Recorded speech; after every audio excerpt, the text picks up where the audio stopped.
Hello guys! Welcome back to my channel. It's me again, Lakwatsirong Butiki. Mula doon sa makasaysayang simbahan ng General Trias Cavite, ang St. Francis of Assisi Parish Church o mas kilala rin sa pangalan na General Trias Church. Nakatawid na ngayon ang Butiki dito sa makasaysayang rin na simbahan ng San Roque, Cavite City, ang Diocesan Shrine of Our Lady of Solitude of Porta, Vaga, o mas bantog rin sa pangalan na San Roque Church. Samahan niyo ako dito guys!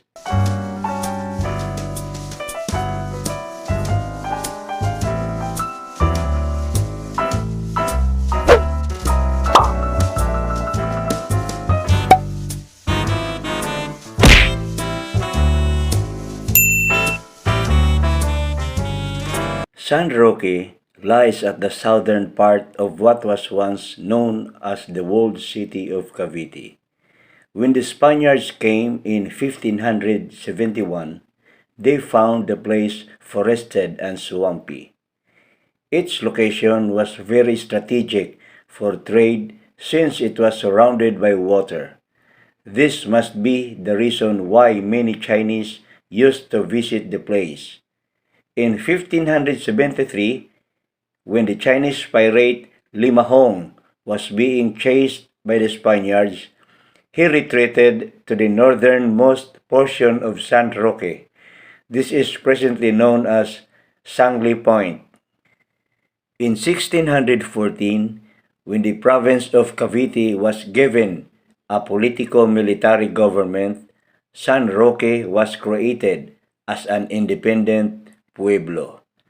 A legend tells us that sometime in 1700, a badly damaged ship stopped at a certain place in Cavite called Sapa-Sapaan for repair. Aboard the ship was the image of San Roque, which the crewmen venerated as their patron. It was customary then to have saints as protectors of the ship while it was on a voyage.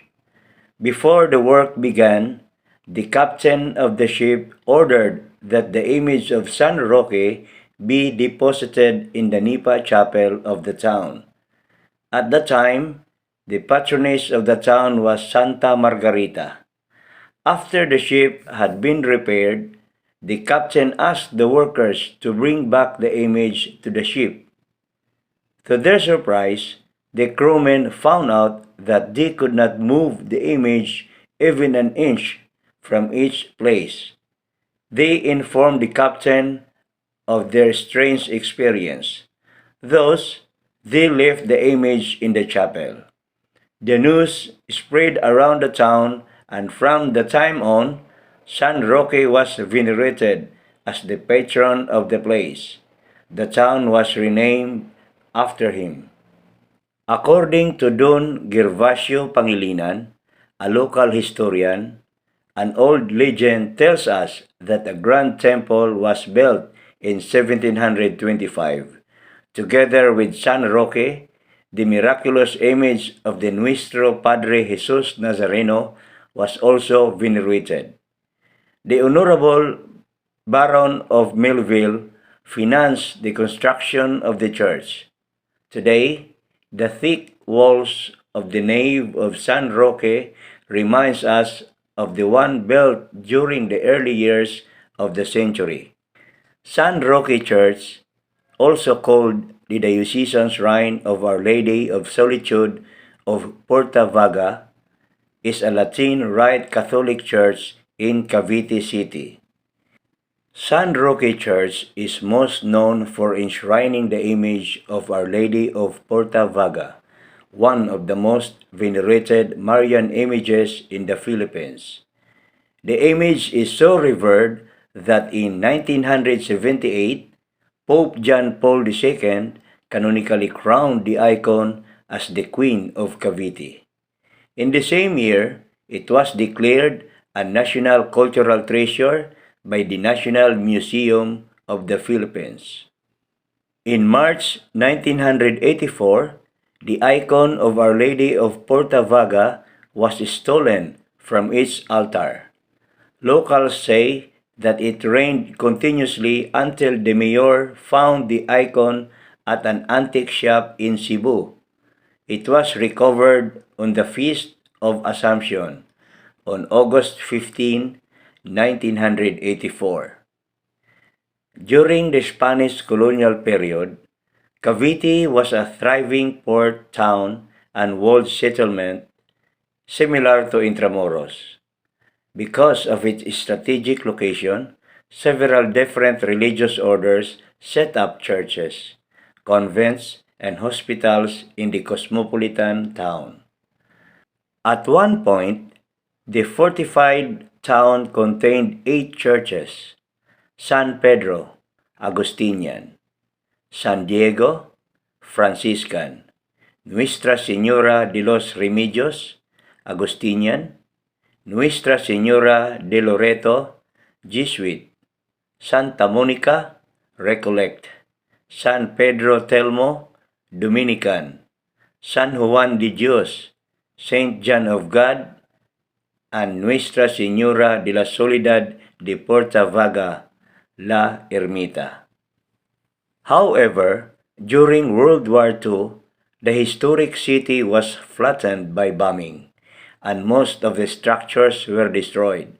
Today, only the bell tower of the Santa Monica Church and 2 bastions of Fort San Felipe, a Spanish-era military fortress, remain of the walled city. One of the most famous Marian devotions in the country, the devotion to Our Lady of Porta Vaga, has an origin story that is shrouded in mystery. Local legend has it that on a stormy night, a Spanish sentinel at the Vaga gate of Cavite port saw a bright light on Canyacao Bay. Fearing that it was pirates, the sentry called out to the light source, demanding it to stop and identify itself. A sweet, melodious voice replied, "Soldadito, porque el alto mi das in noche tan fría? Dame paso. No conoces a Maria?" In English, "Soldier boy, why challenge me on a night so cold? Let me pass. Don't you recognize Maria?" Awestruck, the sentinel immediately begged for forgiveness. The next morning, the storm had subsided. Fishermen and workers found a framed painting of Our Lady of Porta Vaga along the beach, near the area where the Virgin appeared to the sentry the night before. Some claim that it had washed up from a Spanish galleon that sank during the storm. The natives took the icon to the parish priest, who installed it temporarily in the parish church. Eventually, the Ermita de Porta Vaga was constructed along the port's walls. During World War II, the Imperial Japanese Army ransacked the church and threw the image into a junkyard. Father Pedro Lerena, the parish priest at the time, recovered the icon and deposited it in the Archbishop's Palace in Intramuros, then the Philippine National Bank. After the end of the war, the icon returned to Cavite. The Ermita de Porta Vaga was destroyed during the war, and so Our Lady of Porta Vaga was re-enshrined at the San Roque Church, where it remains to this day. The Marian image is celebrated every second and third Sunday of November in Cavite. An annual Lenten rites and the All Saints All Souls Day observances where she is alluded to in Tagalog as Inang Magkakandila or Mother Candle Maker. The Fiesta of the Soledad lasts for almost 2.5 weeks. The grand motorcade, attended by hundreds of vehicles, is held on Friday, a day before the Caracol, at the first fiesta of Our Lady of Solitude, in memory of the return of the original image from theft in 1984. The fun and colorful motorcade entry into the city of Cavite reminds the devotees of the joy of the return of their mother and queen and her importance as the mother of God and of all.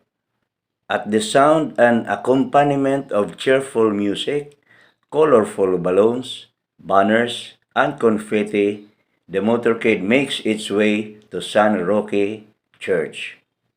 Caracol processions are held during town and barangay fiestas in Cavite and some rural areas in the Philippines. It is done mostly on the eve of the feast in thanksgiving for all the blessings and graces received through the intercession of the patron saint. Also, some caracol rituals are done to ask for rain or deliverance from calamities and epidemics.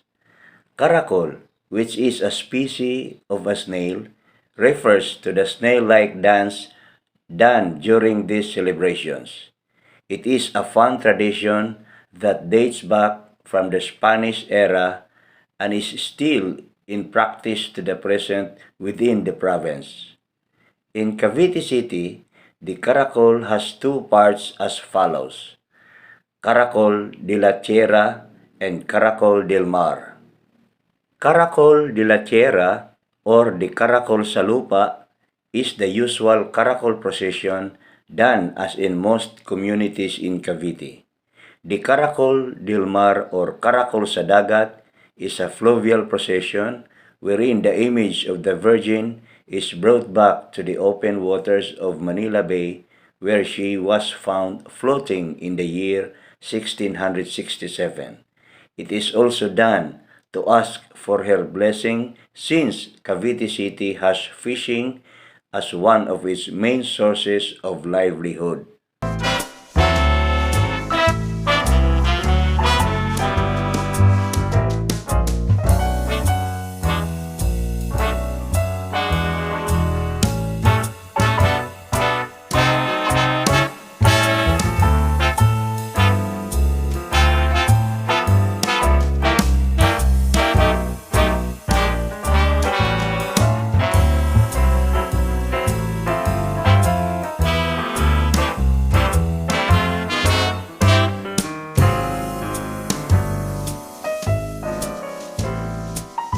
Mula naman dito sa Diocesan Shrine of Our Lady of Solitude of Porta, Vaga, dito sa San Roque, Cavite City, tatawid na ang butiki papuntang Kawit, Cavite next week.